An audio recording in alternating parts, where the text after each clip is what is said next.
میں نے پوگیڈے کی عظیم سلطنت میں تمہیں ایک وفادار کمانڈر بننے کا موقع دیا تھا۔ تم نے کیا کیا؟ مجھے دھوکہ دیا، مجھے، نویان کو۔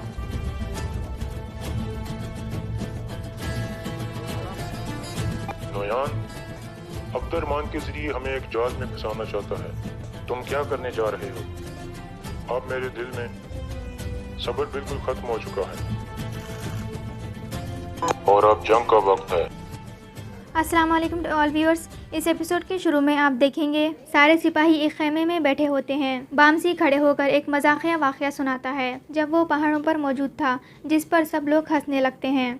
اسی دوران ارطغرل بھی قبیلے میں اہلت سے واپس لوٹ آتے ہیں اور ان کے ساتھ بیٹھ جاتے ہیں۔ دوان کچھ پریشان نظر آتا ہے۔ ارطغرل کہتے ہیں خیریت ہے، کیا ہوا؟ اس پر بامسی کہتا ہے اس کو پیار ہو گیا ہے بھائی، جس پر ارطغرل ترگت کی طرف دیکھتے ہیں اور وہ بھی ہاں میں اپنا سر ہلاتے ہیں کہ ہاں ایسا ہی ہے۔ پھر درویش کہتا ہے ہمارے پاس ایک مہمان آیا ہے، یہ شاعر ہے۔ ارطغرل اسے خوش آمدید کہتے ہیں اور اسے کچھ اشعار سنانے کو کہتے ہیں، جس کے بعد وہ شاعر شہیدوں اور جنگجوؤں کے بارے میں اشعار سناتا ہے۔ اور اتنے میں گائتلی وہاں پہنچتا ہے اور ارطغرل کو بتاتا ہے کہ عبد الرحمان ایک خبر لایا ہے، جس کے بعد ارطغرل اٹھ کر خیمے سے باہر آ جاتے ہیں۔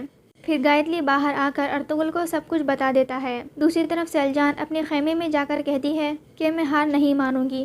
اس کے بعد وہ اپنے خیمے سے نکلتی ہے اور گنجا گل کے خیمے کی طرف جاتی ہے، اور اس دوران گنجا گل ہائمہ خاتون کے خیمے میں سب کے ساتھ بیٹھ کر کھانا کھا رہی ہوتی ہے۔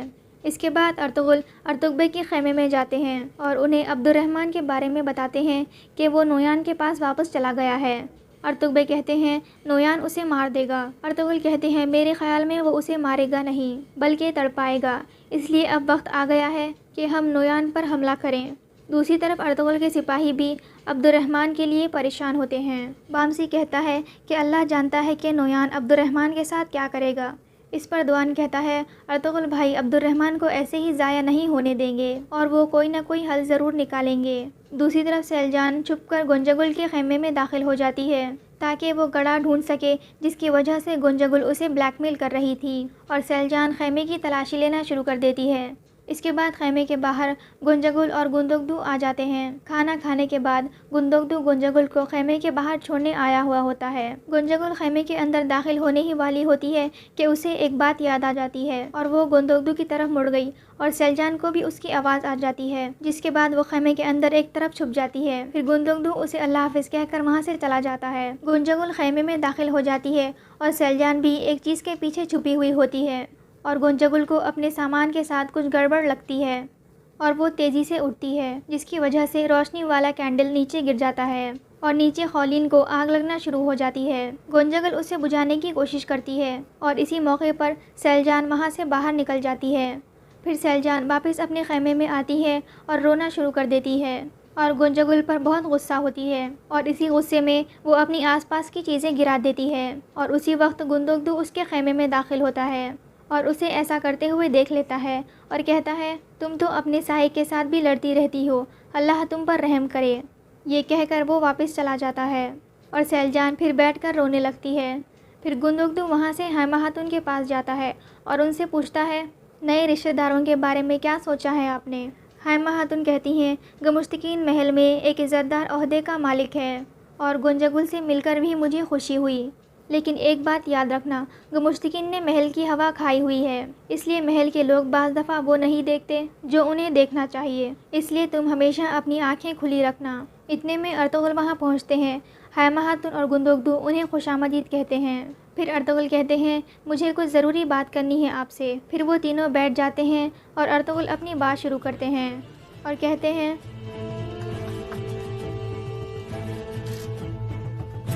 نویان عبد الرحمان کے ذریعے ہمیں ایک جال میں پھنسانا چاہتا ہے۔ تم کیا کرنے جا رہے ہو؟ اب میرے دل میں صبر بالکل ختم ہو چکا ہے اور اب جنگ کا وقت ہے۔ گندگدو کہتا ہے کیا تم اس کو اس کے ہی جال میں پھنسانا چاہتے ہو؟ ارطغرل کہتے ہیں ہاں، میرے دل میں اب صبر ختم ہو چکا ہے، اب ہمیں تلوار اٹھانی ہوگی، جنگ کا وقت آ گیا ہے۔ پھر ہائمہ خاتون گندگدو سے رائے مانگتی ہیں۔ گندگدو کہتا ہے ارطغرل ٹھیک کہہ رہا ہے، اس لیے اب ہمیں جرگہ بلا کر سب کو اس بات پر رضامند کرنا ہوگا، پھر ہم دنیا کو دکھائیں گے کہ 2 قبیلے مل کر کیا کر سکتے ہیں۔ دوسری طرف عبد الرحمن واپس نویان کے پاس پہنچتا ہے اور نویان اسی کا انتظار کر رہا ہوتا ہے۔ عبد الرحمن جیسے ہی گھوڑے سے اتر کر سامنے آتا ہے، اسے منگول سپاہی چاروں طرف سے گھیر لیتے ہیں اور عبد الرحمن بھی اپنی تلوار نکال لیتا ہے، لیکن وہ کچھ لڑائی کے بعد عبد الرحمن کو نیچے گرا دیتے ہیں اور اس کو کنٹرول کر لیتے ہیں۔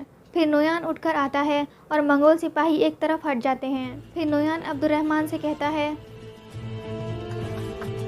میں نے اوگیرڈے کی عظیم سلطنت میں تمہیں ایک وفادار کمانڈر بننے کا موقع دیا تھا، تم نے کیا کیا؟ مجھے دھوکہ دیا، مجھے نویان کو۔ اس کے بعد عبد الرحمن کہتا ہے، تم اور تمہاری سلطنت جہنم میں جاؤ، جس پر نویان غصے میں آ جاتا ہے اور اسے مارنا شروع کر دیتا ہے۔ پھر وہ ایک ڈنڈا اٹھا لیتا ہے اور لگاتار اس کے سر پہ مارنے لگتا ہے۔ اس کے بعد عبد الرحمن بے ہوش ہو جاتا ہے۔ پھر نویان غصے میں کہتا ہے، میں ارطغرل اور اس آدمی کا سر قبیلے کے سامنے لٹکاؤں گا۔ دوسری طرف قبیلے میں حائمہ خاتون دودرگا کے کچھ اہم لوگوں کو اپنے خیمے میں بلاتی ہیں۔ حائمہ خاتون کہتی ہیں، اب نویان سے حساب لینے کا وقت آ گیا ہے۔ پھر ارطغرل ان سب لوگوں کو اپنے منصوبے کے بارے میں بتاتے ہیں اور کہتے ہیں کہ نویان کرت بوغزی کے مقام پر میرا انتظار کرے گا۔ گمشتگین پوچھتا ہے، تمہیں کیسے پتہ چلا یہ؟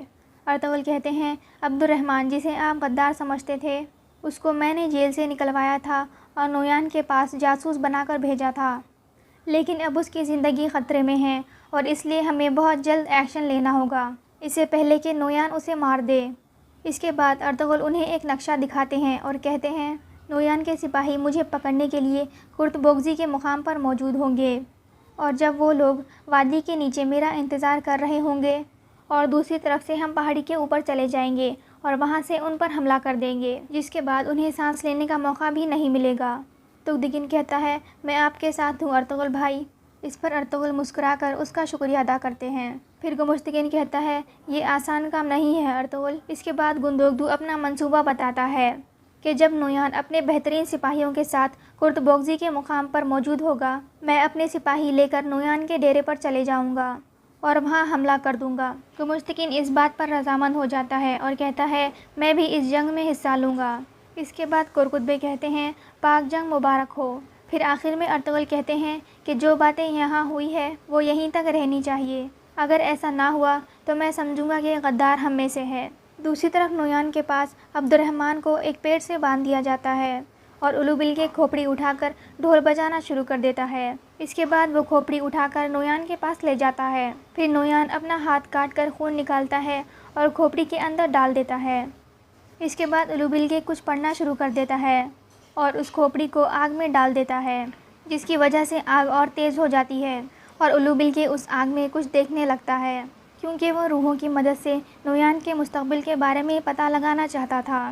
کچھ دیر بعد نویان اس سے کہتا ہے، کیا دیکھا تم نے؟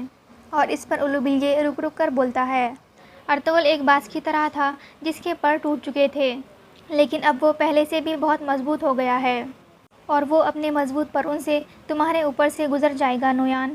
پھر آخر میں الوبل کہتا ہے کہ جب تک ارطغرل نہیں مرتا مجھے تمہاری کوئی جیت نظر نہیں آ رہی، اور نویان یہ سن کر بہت غصے میں آ جاتا ہے اور الوبل کو دھکا دے کر گرا دیتا ہے اور غصے سے ادھر ادھر گھومنے لگتا ہے اور دوسرے سپاہیوں کو بھی مارنے لگتا ہے، اور یہاں یہ ایپیسوڈ ختم ہو جاتا ہے۔ مزید ایپیسوڈ دیکھنے کے لیے اس ویڈیو کو لائک کر دیں اور چینل کو ضرور سبسکرائب کریں۔ Thanks for watching.